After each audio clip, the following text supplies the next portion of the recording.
청년들이 느꼈을 불공정에 대한 상대적 박탈감, 좌절감은 깊이 있게 헤아리지 못했습니다. 이 자리를 빌려 국민 여러분에게 매우 송구스럽다는 말씀을 드리겠습니다. 2달 반 동안 갈등이 굉장히 심했지 않습니까? 국민들이 많이 지쳤습니다, 실제로. 당의 입장에서 송구하다는 말씀을 드리는 겁니다.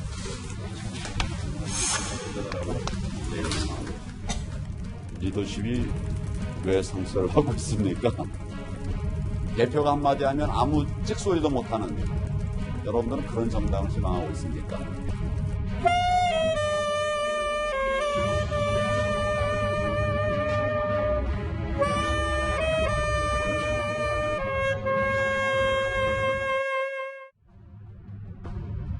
공안검사라고 하면 인권을 탄압하고 또 근로자들을 어렵게 하는 그런 사람으로 알고 있기도 한데요. 그것은 전적으로 오해입니다. 네, 영상으로 보셨는데요. 여당의 이해찬 대표, 또 제1야당인 황교안 대표. 요즘 어려운 상황이 맞긴 하는데, 네, 최 교수님, 네. 대응하는 모습 좀 어떻게 보셨습니까?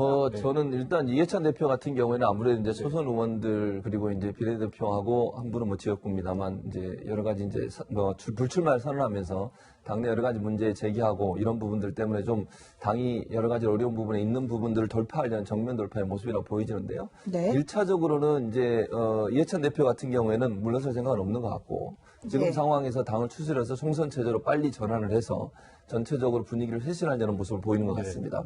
본인도 뭐 불출마한다고 얘기를 했으니까요. 네. 그리고 이제 황교안 대표 같은 경우에는 이제 의외의 모습이잖아요. 이제 유튜브를 새로 시작을 하셨어요. 색소폰을 잘 보시네요. 그러니까요. 본인이 뭐 예전부터 노래도 잘 했고, 부른 것도 잘 하셨고, 또 뭐 작곡도 하셨고 이렇다고 얘기를 했어요.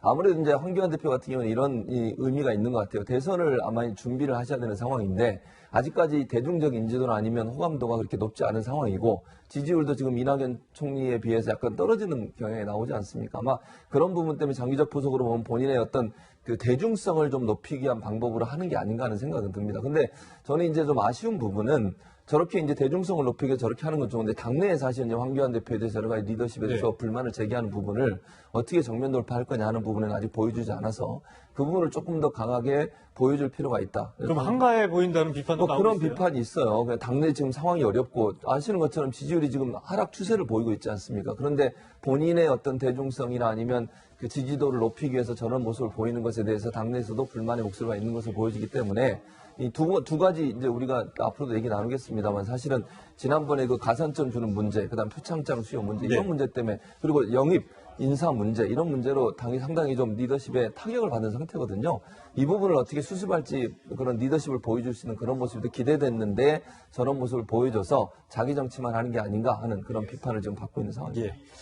뭐 황교안 대표 색소폰 부는 모습이 굉장히 새롭네요. 그리고 본인은 또 공안검사라는 부분에 대해서 전적으로 오해다. 그리고 이해찬 대표는 어쨌든 송구하다는 말씀을 드린다는 표현으로 사과를 국민들한테 간접적으로 한 것 같습니다. 이현정 의원님. 네. 색소폰 부는 모습이 좀 신선하긴 한데 아까도 뭐 황교안 대표가 얘기하는 거 보면 왜 상처를 받고 있는지 리더십이 왜 상처를 받고 있는지 모르는 것 같아요, 본인은. 그러니까 참 여야 대표들이 지금의 상황에 대한 인식이 왜 이렇게 제대로 못할까에 대한 느낌들이 솔직히 있습니다. 자, 이해찬 대표 같은 경우는 16일 만에 이제 본인이 송구스럽다는 이야기를 했어요. 제가 그래서 송구스럽다는 말을 사전에서 찾아보니까요. 마음이 두렵고 거북하다라는 뜻이에요. 근데 이해찬 대표 사과란 말을 굉장히 잘 안 쓰시는 분이에요. 근데 며칠 전에 일본에 있는 법무상이 자신의 아내가 어떤 선거법 위반 문제가 생겼을 때 바로 사표를 제출했죠. 그러면서 1분 1초라도 법무 행정이 신뢰를 받지 않아서 안 된다. 사퇴를 하니까 아베 총리가 바로 사표 수리를 하면서 정말 죄송하다. 국민들에게 사과를 했습니다. 자, 그런데 우리는 어떻습니까? 16일 만에 그것도 초선들이 많은 이 문제를 이렇게 이야기하니까 참 억지 춘향으로 해서 이해찬 대표가 저렇게 기자회견 했는데 앞에 잠깐 송구하다는 말을 하고 그 다음에 대부분은 야당을 비판하는데 할애를 했습니다. 네. 자, 그런 걸로 보면 여전히 어떤 본인의 문제에 대한 인식을 못한다는 생각이 들고 황교안 대표도 마찬가지입니다. 지금 사실은 영입 1호라고 하는 지금 뭐 등등 했던 분들이 이 면면을 보면 네. 좀 이런 분들을 왜 영입하지? 또 이게 어떤 새로운 얼굴인가? 라는 느낌들이 많이 들지 않습니까? 더군다나 박찬주 대장 같은 경우는 한다고 그랬다가 또 바로 또 철회를 해버렸어요. 지도부에 네. 반발이 그거 중에 하니까 그게 뭐가 문제입니까? 아직 뭐 그렇게 제가 리더십이 뭐가 문제인가요? 라고 이야기를 하고 있습니다. 자, 그런 걸 보면 사실은 내부에서도 이번에 영입을 하면서 전혀 최고위원들과 상의도 하지 않았다고 이야기를 하거든요. 본인이 알아서 했다라고 이야기 들고 그러니까 최고위원들이 집단 반발하니까 결국 저렇게 했는데 저는 그래서 참 여야 대표들의 리더십이 너무나 또 민심을 모르는 게 아닌가. 본인들은 뭐 대통령들 황 대표 많이 비판하시는데 오히려 그런 어떤 좀 반면교사 삼았으면 하는 또 생각도 듭니다. 예. 네.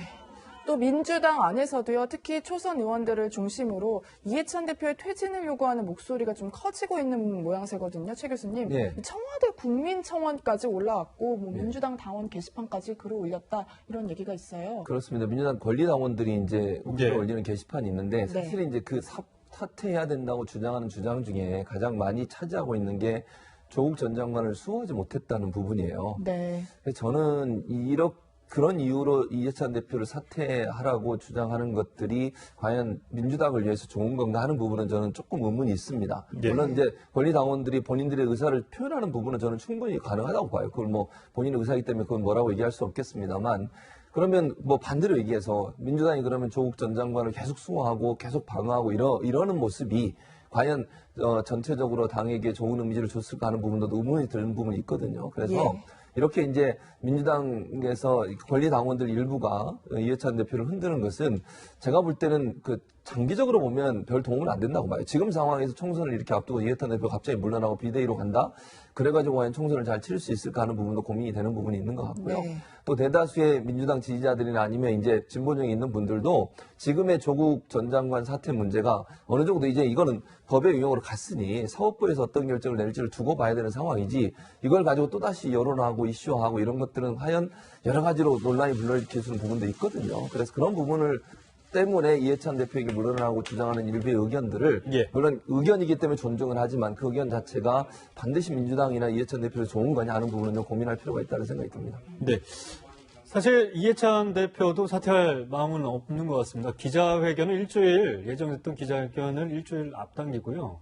의원들의 얘기를 듣는 듯 하더니 물러날 생각은 없어 보이는데 이 와중에 조기 총선 카드로 국면 전환을 하는 것 같다는 지적도 나오고 있습니다. 이현종 의원님. 조기 선대위 이제 네. 발족이죠. 이제 선대위를 빨리 이제 발족을 하겠다는 겁니다. 왜냐하면 지금 원래 이제 선거를 하게 되면 선대위 체제로 일단 전환을 하고 그러면 중앙선대위원장을 이제 누구를 임명하게 돼 있죠. 예. 자, 그러면 선대위도 대변인 체제가 다 돼 있고 이렇게 이제 선거 체제로 굴러가는 것인데 어쨌거나 지금 당 체제 하에서는 본인에 대한 지금 사퇴 압박이 거세니까 빨리 선대위로 넘어가서 그 선대위로 넘어가면 국회의원들이 이제 공천에 들어가야 되거든요. 그렇죠. 그러면 꼼짝을 못 합니다. 왜냐하면 이게 공천 권한이 있기 때문에 더 이상 예를 들어서 말을 하면 자기 공천에서 불이익을 당할 것 같으니까 자기에 대한 비판을 못 하는 거예요. 한편으로 보면 뭐냐면 결국 나 비판하지 마. 나중에 공천할 때 알아서 해. 라고 지금 하고 있는 어떤 것이 아닌가라는 생각이 들거든요. 이렇게 선거체제로 전환돼 버리면 이제 의원들이 공천을 바라는 의원들이 어떻게 이해찬 대표를 비판하겠습니까? 그리고 자기가 공동선대위원장 맡아버리면 사실 어떤 면에서 보면 당내에서는 비판의 목소리를 할 수가 없게 되거든요. 네. 저는 그래서 그냥 이게 이런 식으로 선거를 치르는 게 과연 정답인 것인지 지금 초선들이 일부가 요구하고 있는 것 같이 정말 어떤 면에서 국민들 앞에 새로운 당의 모습들을 좀 보여줘야 되는데 그러려면 뭔가 당의 인적 쇄신과 책임지는 모습 보여줘야 하는데 사실 조국 전 장관 이렇게 2달 동안 나라가 난리가 났는데 아무도 책임지는 사람이 없습니다. 한 명도 자기 책임을 인정하는 사람이 없어요. 좀 전에 보셨던 청와대 누가 인정하고 있습니까? 당 아무 책임이 없다고 이야기하고 있잖아요. 그러면 도대체 이런 선거를 앞으로 가서 후보들이 나와서 자 우리 이렇게 책임졌습니다 라고 이야기를 할 수 있는 근거가 없지 않습니까? 자 그런 면에서 본다면 결국 정치를 오래 하신 이해찬 대표가 결국 이제 하나의 정치적인 전략을 짜신 것 같은데 모르겠습니다. 그게 과연 민주당에 도움이 될지는 좀 더 지켜보겠습니다. 네. 이해찬 대표만큼이나 이 황교안 대표의 상황도 녹록지 않다 이렇게 표현을 하고 있는데요.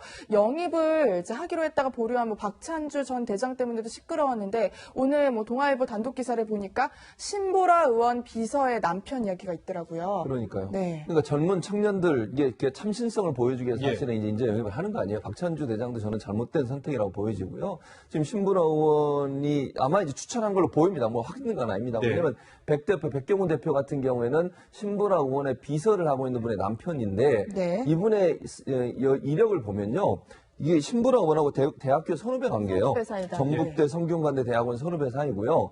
또 하나는 이제 신보라 의원이 그 전에 20대 청년 영입 인사거든요. 들어오기 전에 청년이 여는 미래라고 하는 대표, 그 단체의 대표였어요. 네. 근데 그 당시에 이 백 대표가 부대표였고요. 본인이 물러나면서 대표 자리를 승계를 한 거예요. 그러니까 새로운 인물이 아니라는 거죠. 그러니까 서로 알고 있는. 그렇죠. 그러니까 신보라 의원이 걸어왔던 스펙을 거의 동일하게 걸어오고 있는 예. 분이에요. 그리고 현재 의원실에 근무하는 분의 남편을 이렇게 하면 참신성이라고 하는 게 없는 거 아니겠습니까? 그리고 뭐 이게 청년을 여는 미래만 청년을 대표하는 그런 시민사회 단체는 아니잖아요. 다른 단체도 많이 있을 텐데 네. 이렇게 왜 한 사람이 이미 20대에서 청년 영입을 했던 분이 있는 대표로 있었던 단체에서 또 다른 사람이 들어오는 것 자체가 과연 참신성이나 신선성이 있느냐 하는 부분에 있어서 그런 부분에서 비난이 일고 있고. 그런데 이 와중에 예. 이자스민 전 새누리당 의원이 예. 한국당을 탈당을 했어요. 탈당했습니다. 그리고 그분 제가 기억하기로는 굉장히 이 인상이 깊었고 한국당의 이미지도